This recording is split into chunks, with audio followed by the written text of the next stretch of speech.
Welcome to Live Free. I'm Angela K. Austin. Together, we'll discuss books, we'll explore the world, and we'll do it with some of my closest friends. And hopefully, we'll make new ones along the way. Hey everybody, this is Angela K. Austin, and today I'm going to talk to you guys about compiling your ebooks. I use an ebook creator called Scrivener. I'm often asked, how do I create my ebooks? I do not do it manually. I have absolutely no idea how to do it manually. I don't know how to set the margins, the header, the footer, no clue. I use Scrivener. This will be a short video. It's really only going to talk about how to add chapters, scenes, how to add your cover art, and then how to actually compile your finished product. Now, when you first begin your compilation within Scrivener, you first must decide, do you want to actually write in Scrivener or do you simply want to compile? I don't write in Scrivener just because I'm a little old school when it comes to that. So for me, I do all of my writing in Word, and then after I finish with that, I come to Scrivener to compile. So when you first open Scrivener, you're going to have to select what it is you're doing. For me, the selection is fiction. And then within fiction, I choose novel. Now you see they also have novel with parts and short story. For me, I haven't found any value in these other options. I simply select novel and then I create. Yeah, well, let's just give this file a name.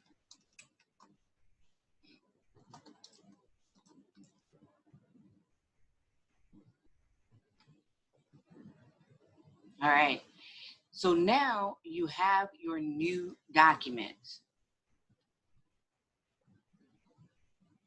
So you see here how it opened up in this corkboard view.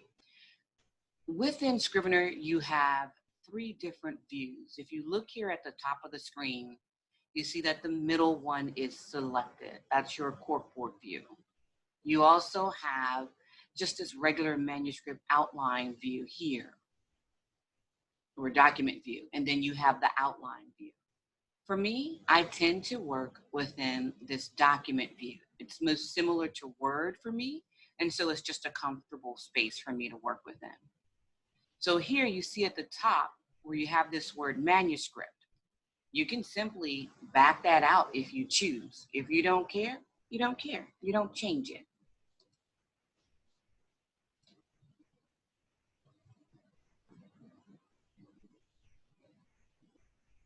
Then here you see where you have chapter and scene. For me, when I'm working within Scrivener, I usually tend to back this out and put whatever it is I want there. But I'm going to show you right now, just if we leave that, what happens later, right? And then here you see there's a scene. You see all of this other detail here, characters, places, manuscript format, paperback, ebook. We're going to talk about the ebook portion of this because I don't compile my paperback books within Scrivener. Now, Scrivener has all of these features that you can actually use if you're a person who wants to keep detail about your characters or about the places within your books. You can do all of that within Scrivener. But as I said, for myself, I don't use those features because I do a lot of that within Word and journals and other things. So say we're here and this is our chapter that we're within. And then this is our scene.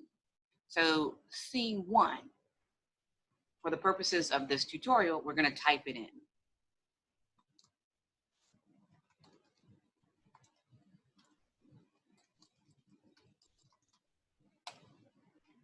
That's your scene 1, right? So now what we want to do is we want to add a second scene. If it were me, I would simply be copying and pasting, but we would still need a space to paste it within. So here we have the word scene highlighted, and we want to add a second scene. In order to do that, you have a couple of options. You can click on this green plus sign, or you can click on the down arrow and simply hit new text. For us as writers, that's an additional scene. So here, I would copy and paste. For you, you can type.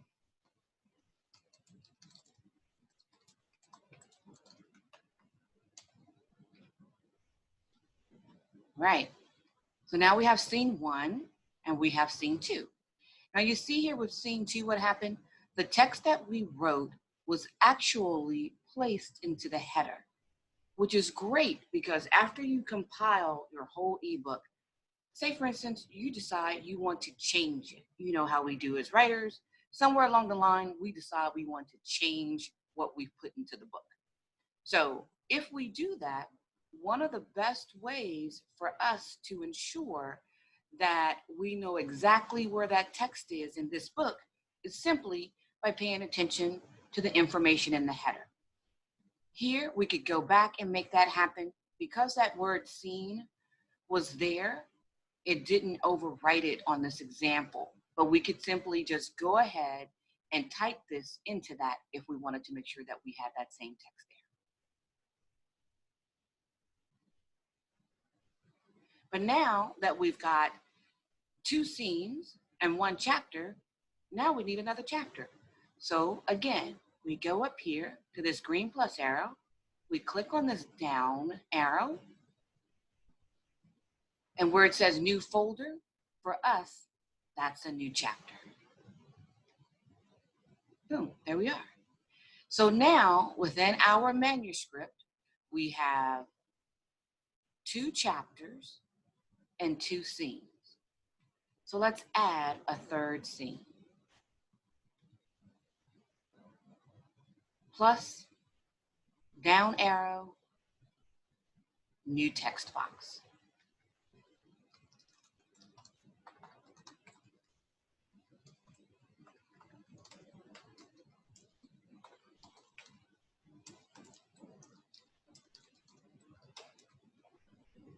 All right, so now we have chapter 1, scene 1, scene 2, chapter 2, scene 1, right?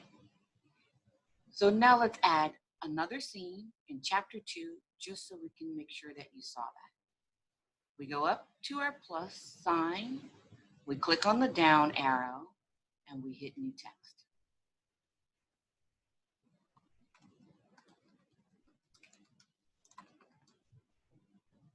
There you go.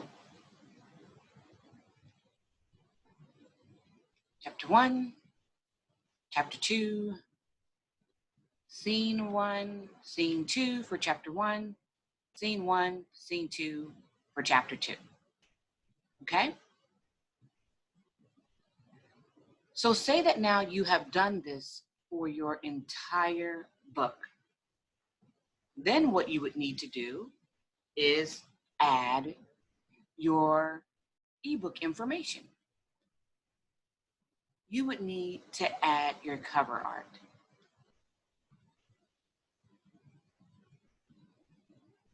In this space right here is where your cover art for your book will show once you've completed it or once you've added it. And it's the simplest way to add it. It's like we add everything, right? So you're going to go to your files.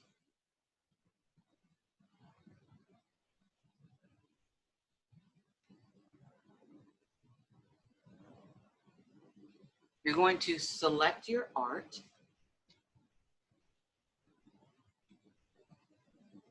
And then once you've actually selected your art, you're just going to drag and drop.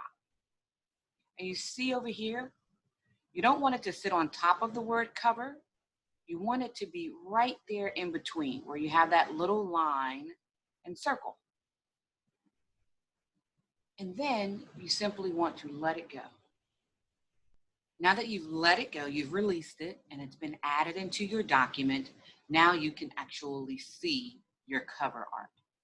So again, you have added chapter 1, You've added scenes, you've added chapter 2, you've added scenes, you've added your cover art. So now, how do you compile that? Compiling in Scrivener, for me, is the easiest part about putting an ebook together. You hit the compile button. Here across the top, you have all of these icons here. Compile is this very last icon. I always select custom. There are various things here that you can select, and you can play around with these to see which one works best for you. But for me, I like custom because it allows me to play with it and make the book look the way I want it to. Of course, we're not compiling a print book, we're compiling an ebook. So you would just simply scroll down until you find what you want. For me, I use EPUB. I use a couple of different distributors for my books, and EPUB works, it's compatible with all of the different distributors that I use. And so once you've done that, your initial thought would be to simply just hit the word compile.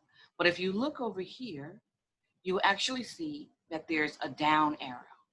Now, if you hit the word compile, Scrivener is simply going to pull together everything that you have here, and it's going to do it in whatever format or in whatever order it has in its basic file. But you want to tell it how you want it to look. You want to tell it which pieces to compile. You want to tell it what order or whatever else you want it to look like. So in order to do that, you must hit that blue arrow so that you get this expanded dialog box. And then here you can see it's telling you all the contents that you have. You can go in here and you can say, oh, separators, what do I want those to be? Do I want it to be a pound sign? Do I want it to be 1 pound sign, 2 or 3 pound signs?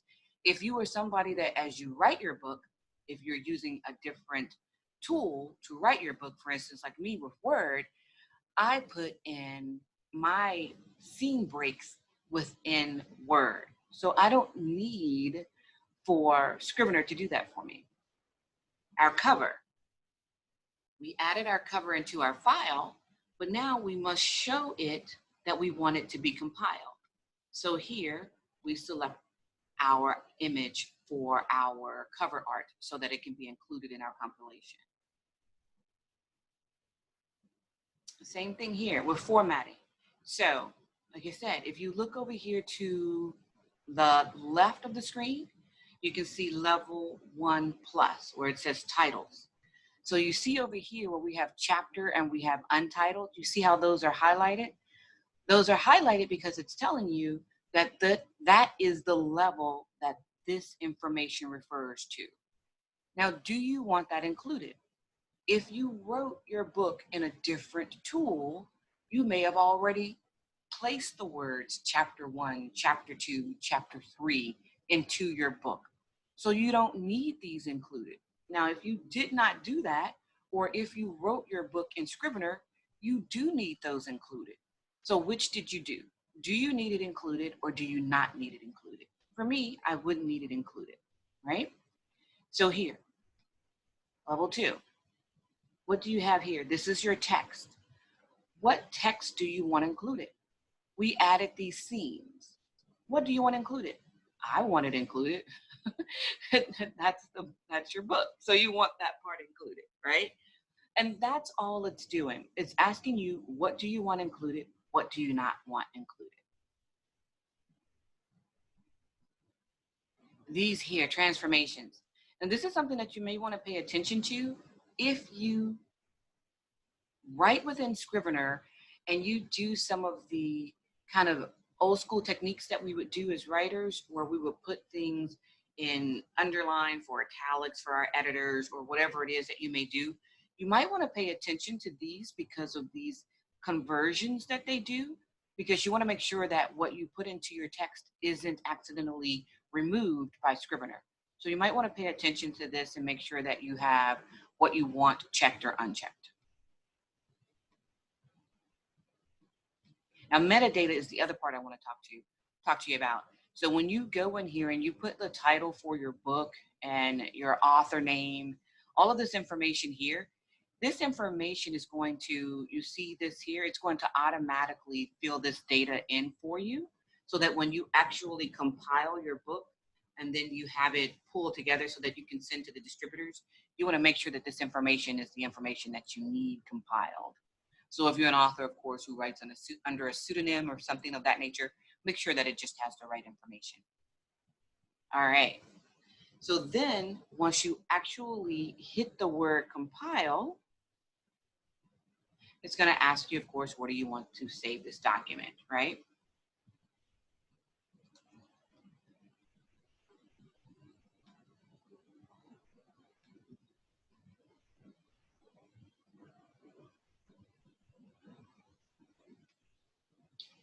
So now it's saving that document for you. So now, just that quickly, it saved your document.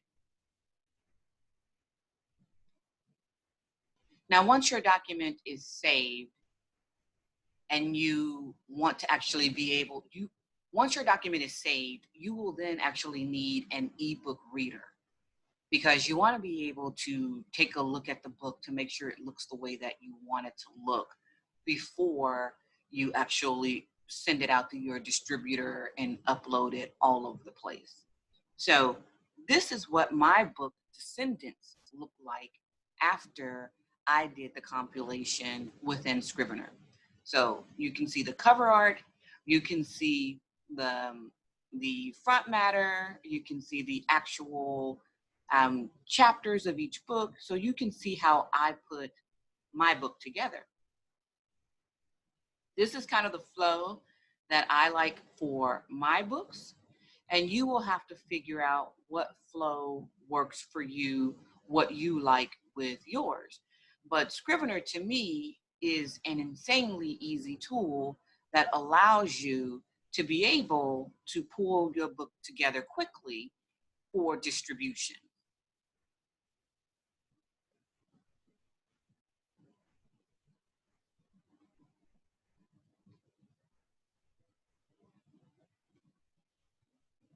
And then there you are. Once you've compiled your book and you send it to your distributor, then it's available wherever you want it to be available. I hope that you guys found this video helpful. If you have any questions, please let me know. And if there's a tool out there that you use that you think would be helpful to other people, please let me know. I use a number of different ones, and I hope to make videos to show people just how each of them is used with my self-publishing journey.